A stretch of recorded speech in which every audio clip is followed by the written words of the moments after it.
بسم اللہ الرحمن الرحیم۔ قل هو اللہ احد، قل کہہ دیجئے، وہ اللہ احد ایک ہے، اللہ الصمد اللہ بے نیاز ہے، لم یلد نہ اس سے کوئی پیدا ہوا، ولم یولد اور نہ ہی وہ کسی سے پیدا ہوا، ولم یکن لہ کفوا احد اور نہ ہی اس کا کوئی ہمسر ہے۔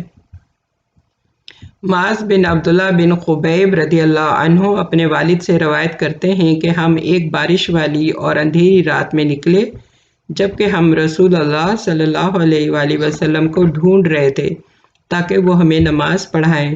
چنانچہ ہم نے آپ صلی اللہ علیہ وآلہ وسلم کو پا لیا تو آپ صلی اللہ علیہ وآلہ وسلم نے فرمایا، کہو، تو میں نے کچھ نہ بولا۔ آپ صلی اللہ علیہ وآلہ وسلم نے فرمایا، کہو، تو بھی میں کچھ نہ بولا۔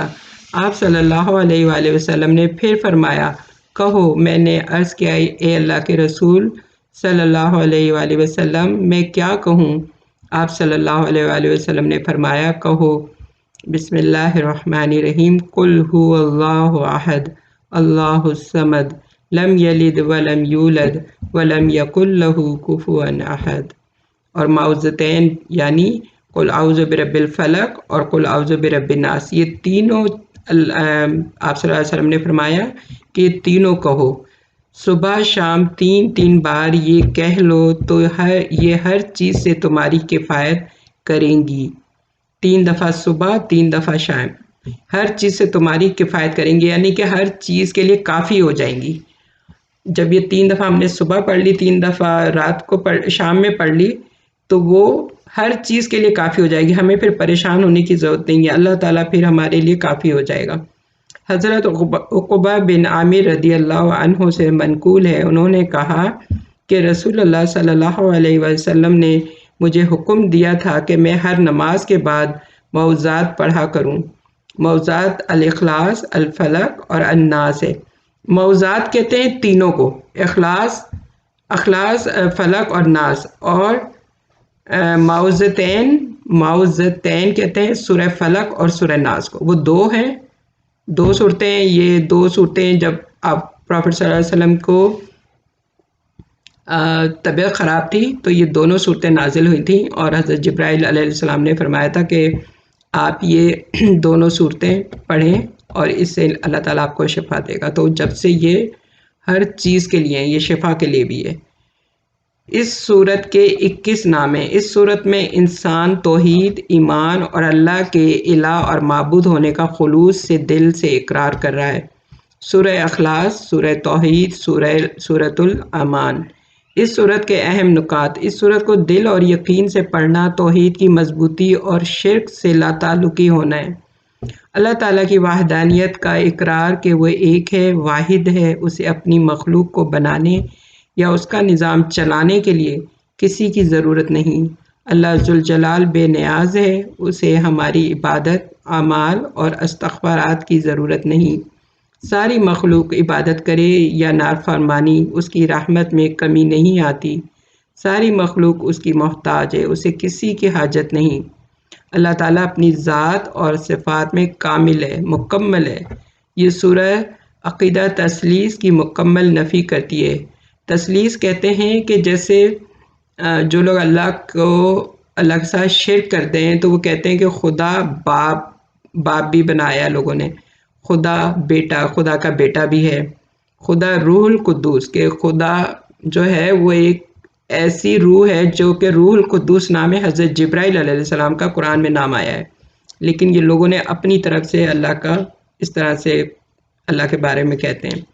اللہ جیسا کوئی الہ اور معبود نہیں، وہ ایسا رب ہے جس پر کامل توکل، بھروسہ اور اس کی طرف ہر معاملے میں رجوع کیا جا سکتا ہے۔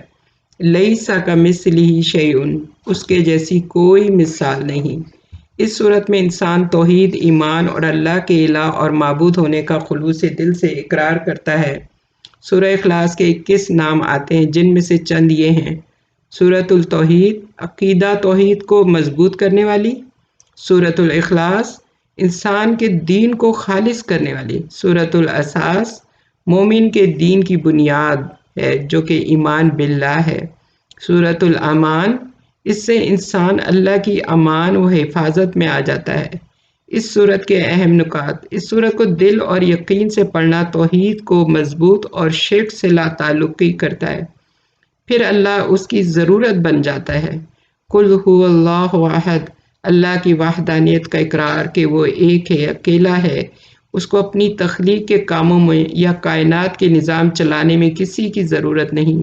اللہ الصمد، اللہ ذوالجلال والاکرام ہے، بے نیاز ہے، اسے ہماری عبادات اعمال کسی چیز کی ضرورت نہیں۔ اس کی مخلوق خواہ اس کی اطاعت کرے یا نافرمانی، اللہ کی رحمت میں کوئی کمی واقع نہیں ہوتی۔ لم یلد ولم یولد، اللہ تعالیٰ اپنی ذات و صفات میں کامل ہے۔ یہ صورت عقیدہ سلیس کی مکمل نفی کرتی ہے جو کہ بہت سے ادیان میں پائی جاتی ہے۔ ادیان مطلب کہ بہت سے مذاہب میں، جیسے کرسچن ہیں، یہودی ہیں، ہندو ہیں، ان کو ادیان کہتے ہیں، جیسے نصرانی اور یہودی مذاہب میں۔ اس کے علاوہ بعض ناسمجھ مسلمان بھی بزرگوں کو اپنی دعائیں اللہ تک پہنچانے کا ذریعہ بناتے ہیں، جیسے ہندو مذہب کے پیروکار بھی بتوں کو پوجتے ہیں، تو یہ ان سب قسم کے شرکا کی نفی کرتی ہے۔ وَلَمْ يَقُلْ لَهُ كُفُوًا أَحَدٌ، اس جیسا کوئی الہ اور معبود نہیں، وہ ایسا رب ہے جس پر کامل توکل، بھروسہ اور اس کی طرف ہر معاملے میں رجوع کیا جاتا ہے۔ لَيْسَ كَمِثْلِهِ شَيْءٌ، اس جیسی مثال کوئی نہیں۔ اس صورت سے محبت کرنا جنت میں جانے کا سبب بن سکتا ہے۔ آپ یہ دیکھیں، یہ اتنی امپورٹنٹ بات ہے کہ اس صورت سے محبت جس کو ہو جائے وہ جنت میں جانے کا سبب بنتا ہے۔ اور محبت کیسے ہوگی؟ کہ جب ہمیں اس کے بارے میں جانیں گے، جب اس کے بارے میں ہمیں علم ہوگا، جب ہم اس کو پڑھیں گے۔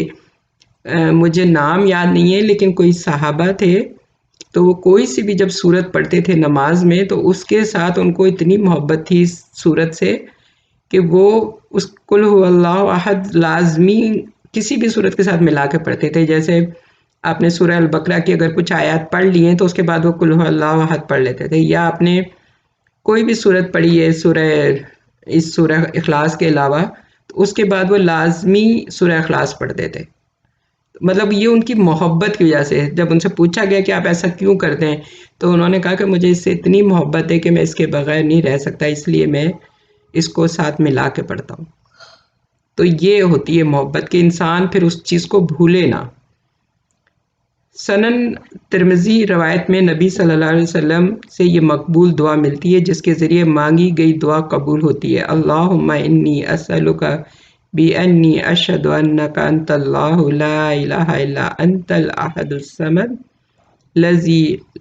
الَّذِي لَمْ يَلِدْ وَلَمْ يُولَدْ وَلَمْ يَكُنْ لَهُ كُفُوًا أَحَدٌ۔ یہ میں آپ لوگوں کو سب کو لکھ کے بھیج دوں گی، تو انشاءاللہ آپ لوگ اس کو پڑھ کر جو بھی دعا مانگیں گے تو دعائیں قبول ہوتی ہیں۔ اور صرف آپ قل هو اللہ احد ہی پڑھ کر اگر آپ دعا مانگیں تو انشاءاللہ دعا قبول ہوگی، لیکن اس کا ترجمہ یاد کریں کہ اس کا ترجمہ کیا ہے اور ہم کیا اللہ سے کہہ رہے ہیں اور ہم کس چیز کا اقرار کر رہے ہیں۔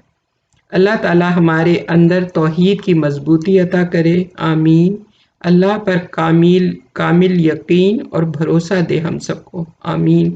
اور اس صورت کی بدولت جنت عطا کرے، آمین، اللہم آمین۔ انشاءاللہ ہم سب کو یا رب العالمین برحمتک یا ارحم الراحمین